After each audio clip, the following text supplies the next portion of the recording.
So there's a famous saying attributed to Mahatma Gandhi: be the change you want to see in the world. Of course, people also see what they want to see, and they don't see what they don't want to see. As far as being the change that you want to see in the world, I often make a point to pick up trash on a nature walk or urban walk. I took a walk earlier this morning, same walk that I'm taking today, and I came across some interesting things, including something that I'll show you at the end of the video. If you were in a primarily industrial area, would you ever think that there might be a place to camp for the night? I'm not talking about a actual encampment or moving in. I'm actually thinking more in the style of a night's sleep when necessary. Of course, there are plenty of videos about that, and I will certainly make a reference to one of those in the description of the video. So over there is some sections of concrete that somebody has not so nicely decided to dump in the side of the roadway here. There's actually a lot more stuff. I was able to pick up just a few pieces of trash at this location, primarily due to time constraints, partially the weather. I was underdressed before, and I'm different underdressed right now, but in any case, I don't have the several hours necessary to clean this entire area. However, as mentioned at the end of the video, I will show you something even more interesting than all of the cans and bottles at the side of the road here. So this road actually gets a lot of truck traffic. It primarily serves local businesses.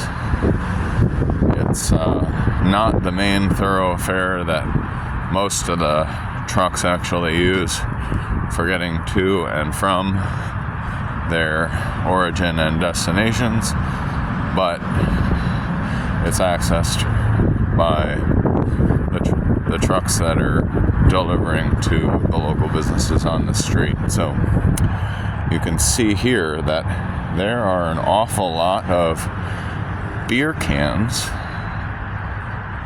particularly Budweiser, and those will actually gain in frequency as I continue walking. Some of the bottles, like that one back there,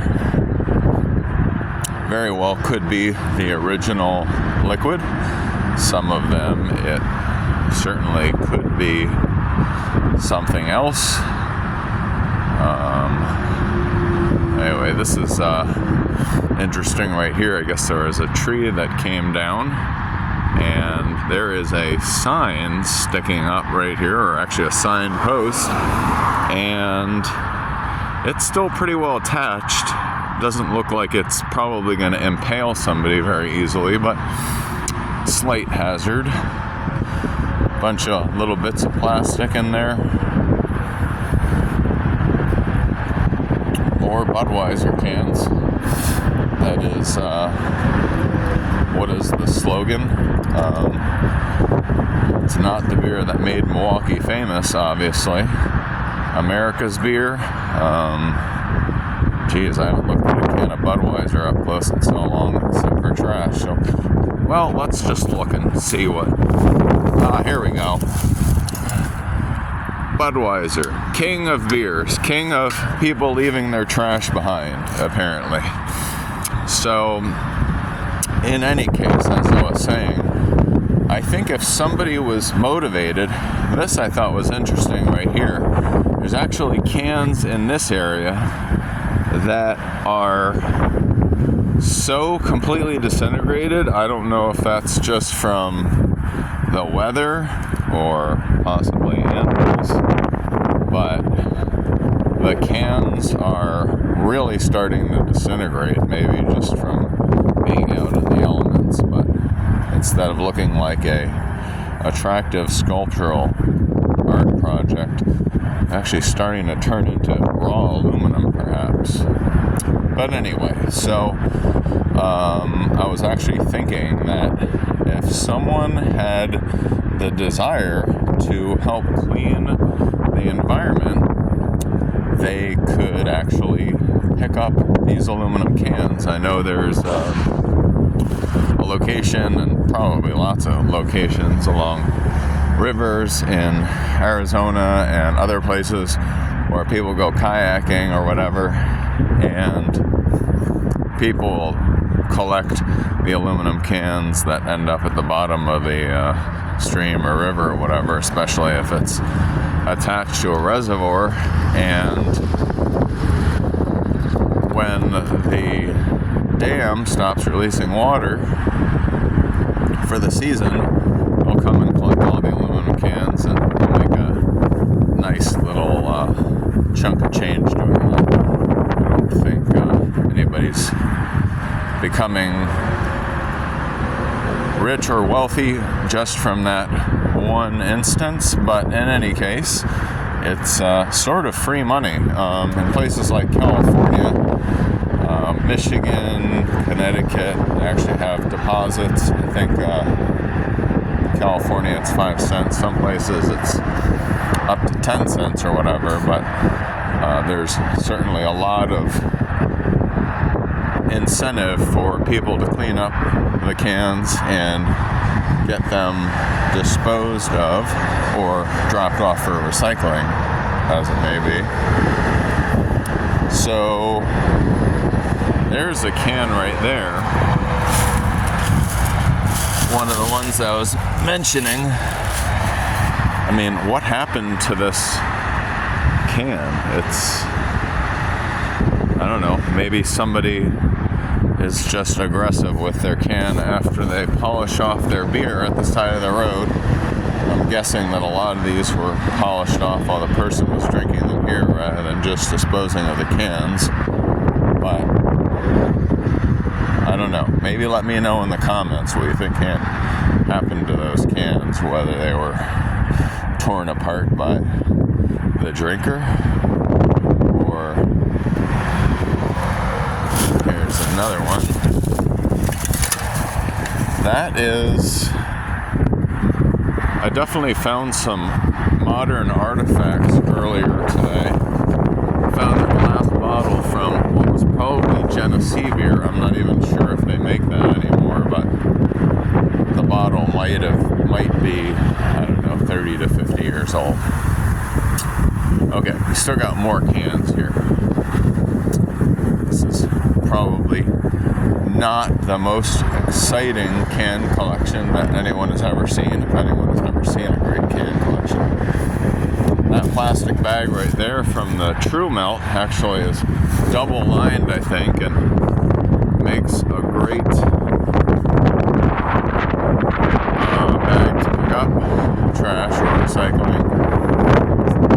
But if you're cleaning up something this extensive, maybe I'll come back and clean this up and do that in a future video. But I'm visiting right now and don't have the few hours needed to do that. There's a bunch more cans here. So back to being the change that you want to see in the world and seeing what you want to see or not seeing what you don't want to see. This is an extensive amount of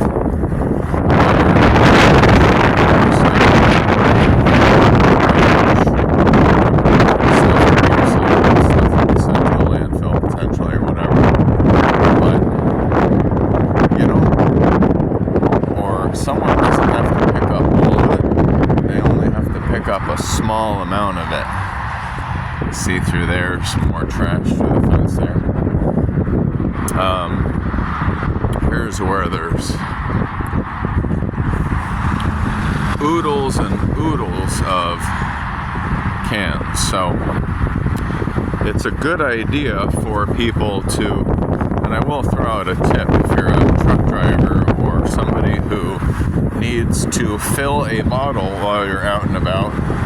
It's a good idea to actually dump the bottle out, preferably on a tree, rather than to leave the bottle of your used liquid behind. So anyway, here is one of the more extensive aluminum cans. I don't know if this is probably a really popular location more than they blew here, but it is sort of the end of the line of this portion of our walk. And then I will pause the video and take you back to the other spot, which is about midway along this particular walk. I'm not going to step over and walk in that just because I don't feel like it right at the moment. I just took a shower. So anyway, it's a pretty cool, interesting collection of aluminum cans. Somebody could, or perhaps I will, make a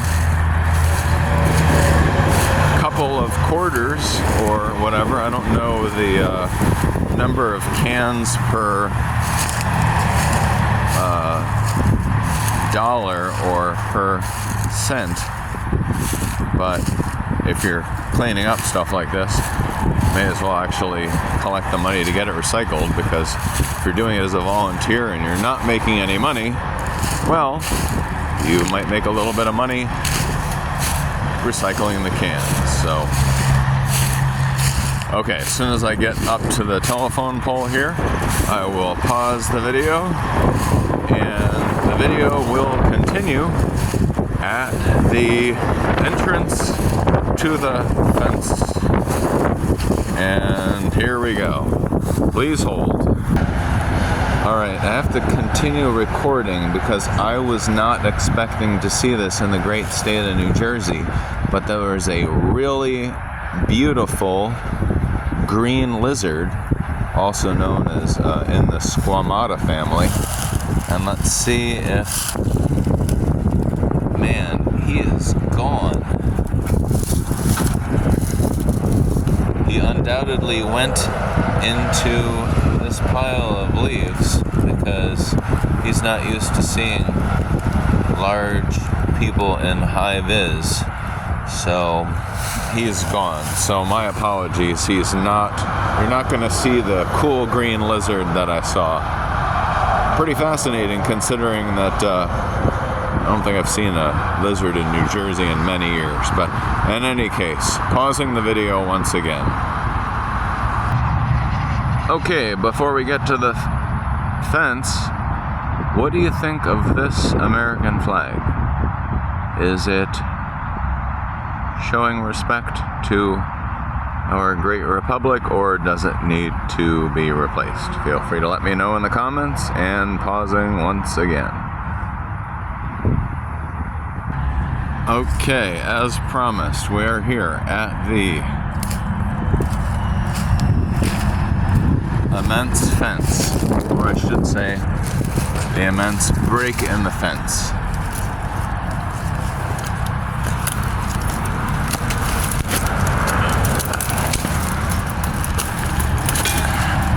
Hopefully this is the more interesting part of the video,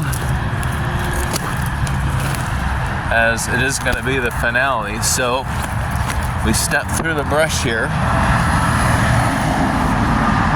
Got a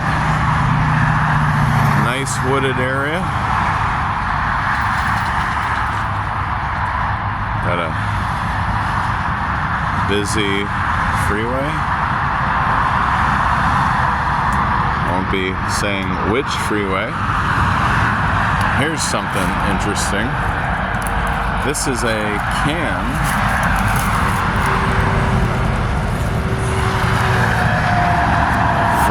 Schlitz. Isn't that interesting? Schlitz actually is the beer that made Milwaukee famous. And I wouldn't have expected to find a Schlitz can here, but I think it's a sign.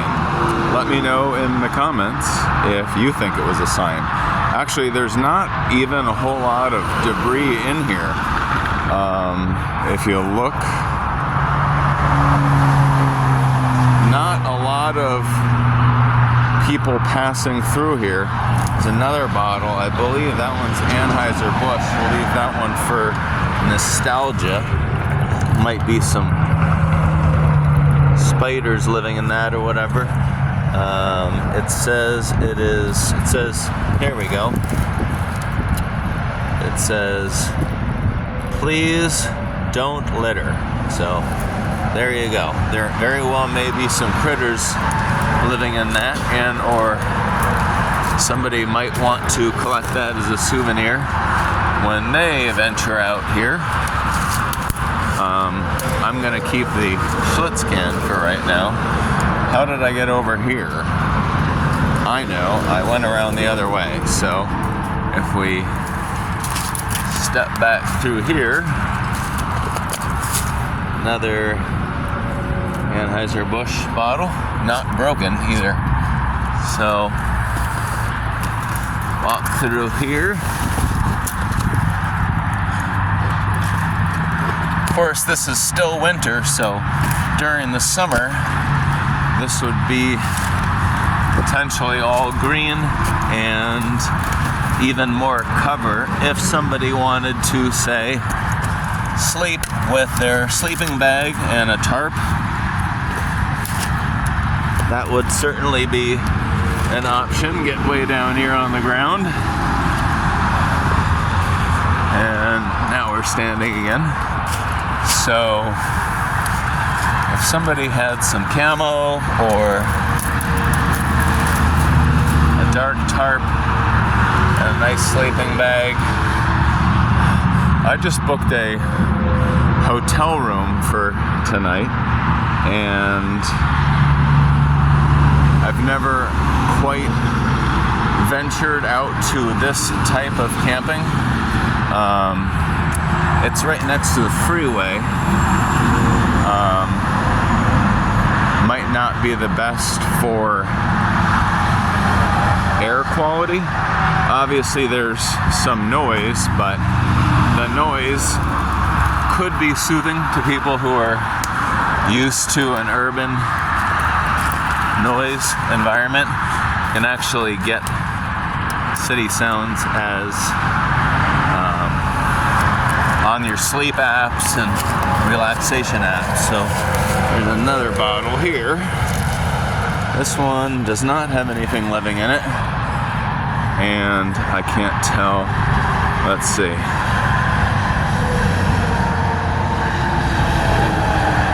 '36. It's not from 1936. The neck of the bottle, I'm not sure. If anybody knows what kind of bottle that is, feel free to let me know in the comments. There's a better in-focus view on that. Okay, continuing on. So, could you, or would you, if you needed a place to sleep for the night and had a sleeping bag and a tarp, going camping? I am not 100% sure. Step under this branch here.